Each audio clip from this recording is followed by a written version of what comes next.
C'est le rendez-vous de l'actualité africaine sur Tout TV Africa. Bienvenue à tous. Le soutien affiché de l'Ukraine aux terroristes dans le Sahel est toujours au cœur des débats. Face au silence ahurissant de la communauté internationale, le Mali a décidé de prendre ses responsabilités et d'agir.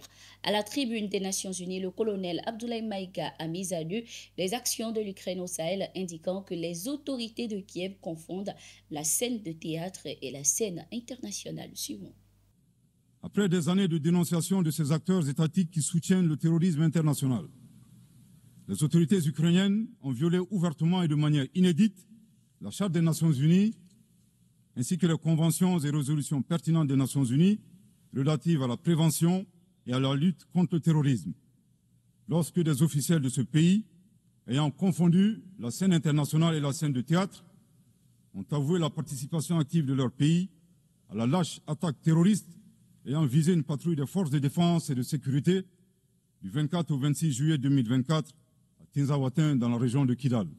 C'est la raison pour laquelle les États membres de la Confédération des États du Sahel ont adressé le 19 août 2024 une lettre conjointe au Conseil de sécurité des Nations Unies pour dénoncer le soutien des autorités ukrainiennes au terrorisme international, condamner l'agression contre le Mali, demander au Conseil de sécurité de prendre des mesures appropriées contre les autorités ukrainiennes.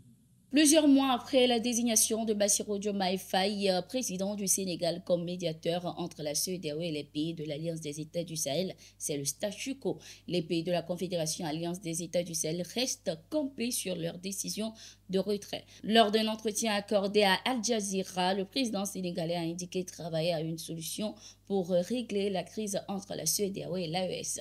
Se référant au délai de préavis avant le retrait officiel des trois pays, le président sénégalais a laissé entendre que son objectif était d'empêcher le départ définitif des trois pays. En outre, Bassirou Diomaye Faye a souligné qu'il accepterait l'issue des négociations, qu'elles soient positive ou négative. Le Sénégal respecte cette souveraineté et les choix de chaque pays par rapport aux partenaires avec lesquels il entend traiter quel que soit le domaine de coopération qu'ils ont librement choisi.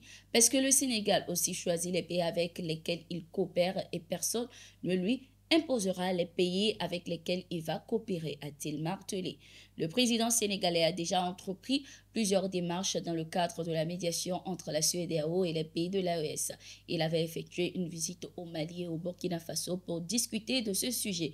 Le 20 septembre 2024, le capitaine Ibrahim Traoré, président de transition du Burkina Faso, a envoyé un émissaire au Sénégal pour rencontrer son homologue sénégalais Bassirou Diomaye Faye. Ceci pour la continuité des discussions entamées. Air Burkina a un nouvel aéronef. Selon les informations de la compagnie aérienne, cet appareil a été acheté par le gouvernement burkinabé en Chine et immatriculé XT Abi.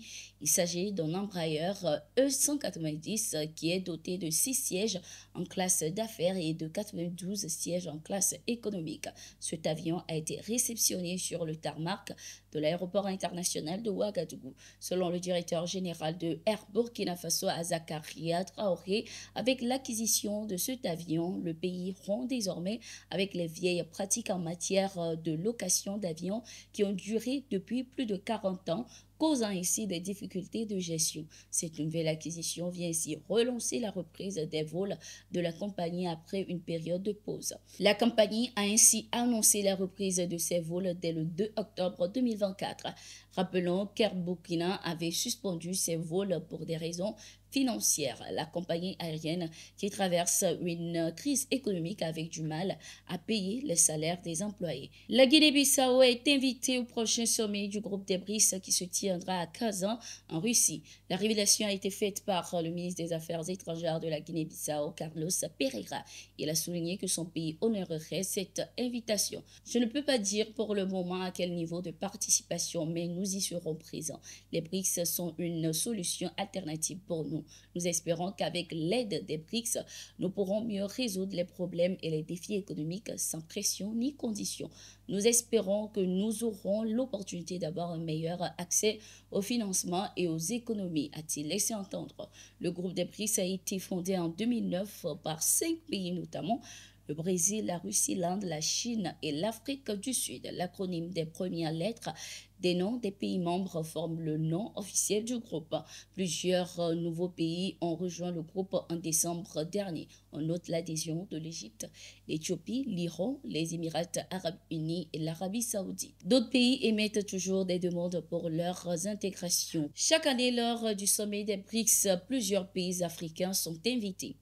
Selon le président sud-africain Cyril Ramaphosa, plusieurs pays veulent intégrer les BRICS parce qu'ils considèrent le groupe comme une alliance qui croît très rapidement et qui peut lancer un défi à l'OTAN.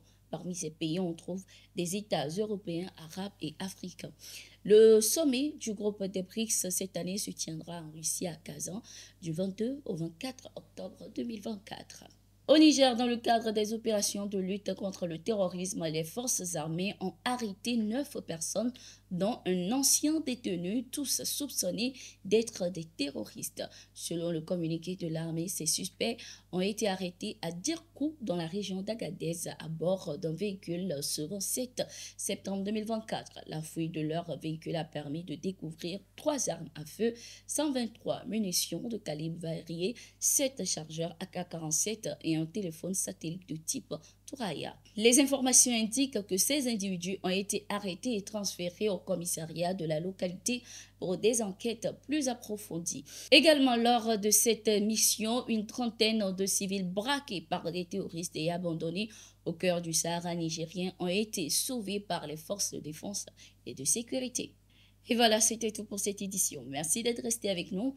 Nous sommes en continu sur nos différentes plateformes et sur notre site d'information, le www.toutafrica.com.